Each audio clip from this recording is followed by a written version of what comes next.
നല്ല മഴയത്ത് ചൂട് ചക്കപ്പുഴുക്കും തേങ്ങ അരച്ച മീൻകറിയും കൂടെ കൂട്ടി കഴിച്ചാൽ എങ്ങനെ ഉണ്ടാവും? ചക്ക ചെറുതായി അരിഞ്ഞ് കുറച്ച് ചക്കക്കുരുവും മഞ്ഞപ്പൊടിയും ഉപ്പും കൂടെ ഇട്ട് നന്നായിട്ട് വേവിച്ചെടുക്കണം. പിന്നെ കുറച്ച് തേങ്ങ, പച്ചമുളക്, ജീരകം, വെളുത്തുള്ളി ഇതെല്ലാം കൂടി മിക്സിയിലൊന്ന് അടിച്ച് വേവിച്ചു വെച്ച ചക്കയിലോട്ട് ചേർത്ത് കുറച്ച് വെളിച്ചെണ്ണയും കൂടെ ഒഴിച്ച് എല്ലാം കൂടെ ഒന്ന് ഇളക്കി ഒരു 5 മിനിറ്റും കൂടെ കുക്ക് ചെയ്യണം.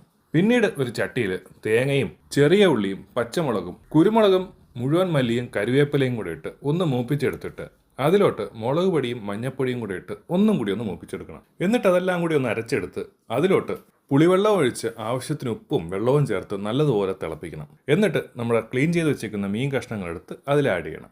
എന്നിട്ടൊരു 10 മിനിറ്റ് വേവിച്ച് കഴിഞ്ഞാൽ നമ്മുടെ തേങ്ങ അരച്ച മീൻ കറി റെഡി.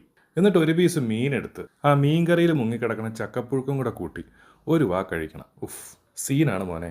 ഒരു കട്ടൻ ചായയും കൂടെ കിട്ടിയിരുന്നെങ്കിൽ പൊളിച്ചാനെ. അപ്പോൾ അടുത്ത വീഡിയോയിൽ കാണാം.